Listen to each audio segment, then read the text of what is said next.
Hi, I'm Malur, the book lady, and today we are going to talk about one of my favorite publishers, Scholastic Publishers. Can you imagine? Scholastic Publishers are celebrating their 100th year this year. Happy birthday, Scholastic! We love you so much. For 100 years now, Scholastic has given us some precious gems, some books that are classics and are always going to be classics forever. And I brought some famous Scholastic books here, and I know that's like a huge variety of books that Scholastic has brought across the world. The US, UK, Europe, India, where I grew up. I still remember looking forward to all the school book fairs, all the Scholastic book fairs that used to happen when I was a little girl in school. So it is very special to me to be associated with Scholastic and to read one of one of my favorite Scholastic books, Tiddler. Shall we start reading this book? Okay. So Tiddler is a fish, but he is a very special fish. He is a storytelling fish. Interesting? Shall we read the book? Okay, so this is all under the sea. This is the magic of books. You just have to be in one place. You can be at home, you can be in school, you can be sitting in a chair, but then books takes you to many places that you've never been before or you can never be. Now, one such place is under the sea. We are going to travel under the sea with Tiddler. Once there was a fish and his name was Tiddler. He wasn't much to look at with his plain grey scales. But Tiddler was a fish with a big imagination. He blew small bubbles, but he told tall tales. Can you see? This is Tiddler. Sorry, I'm late. I was riding on a seahorse. Sorry, I'm late. I was flying with a ray. Sorry, I'm late. I was diving with a dolphin. Tiddler told a different story every day. At 9 o'clock on Monday, Miss Kate called the register. Little Johnny Dory? Yes, Miss Kate. Rabbitfish? Yes, Miss. Redfin? Yes, Miss. Tiddler? Tiddler? Tiddler's late.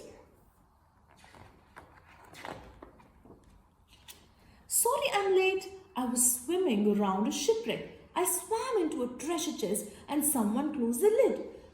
I bashed and I thrashed till a mermaid let me out again. Oh no, she didn't. Oh yes, she did. It's only a story, said Rabbitfish and Redfin. Just a silly story, said Dragonfish and Dab. I like Tiddler's story, said little Johnny Dory. And he told it to his granny, who told it to a crab. At 9 o'clock on Tuesday, Miss Kate called the register. Little Johnny Dory? Yes, Miss Kate. Spiderfish? Yes, Miss. Sunfish? Yes, Miss. Tiddler? Tiddler? Tiddler's late. Sorry, I'm late, Miss. I set off really early, but on the way to school, I was captured by a squid. I wriggled and I struggled till a turtle came and rescued me. Oh, no, he didn't. Oh, yes, he did. Interesting. It's only a story, said Spiderfish and Sunfish. Just a silly story, said Devilfish and Daze. I love Tiddler's story, said little Johnny Dory. Who told it to Starfish, and who told it to a seal, who told it to a lobster, who told it to an eel. At 9 o'clock on Wednesday, Tiddler was dawdling, dreaming up a story, his tallest story ever. Lost inside his story, he didn't see the fishing boat. Oh, can you see? He didn't hear the fishermen. He didn't spot the net. Tiddler's caught. Oh God. Meanwhile, in the schoolroom, Miss Kate called the register. Little Johnny Dory? Yes, Miss Kate. Leopardfish? Yes, Miss. Leaffish?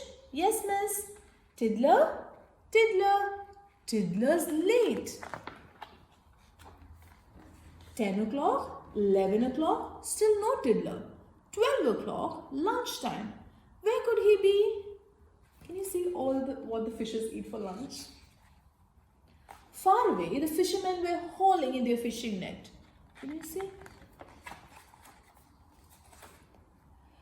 This one's just a Tiddler. We'll throw it back to sea. They threw Tiddler back into the sea. Tiddler was lost in the middle of the ocean where strange lights glimmered. Wow, imagine you are under the sea and you have all these sea animals with you. And strange fish flew. He swam around in circles. He shivered in the seaweed. But then he heard a story that he knew. Tiddler rode a seahorse. Tiddler met a mermaid.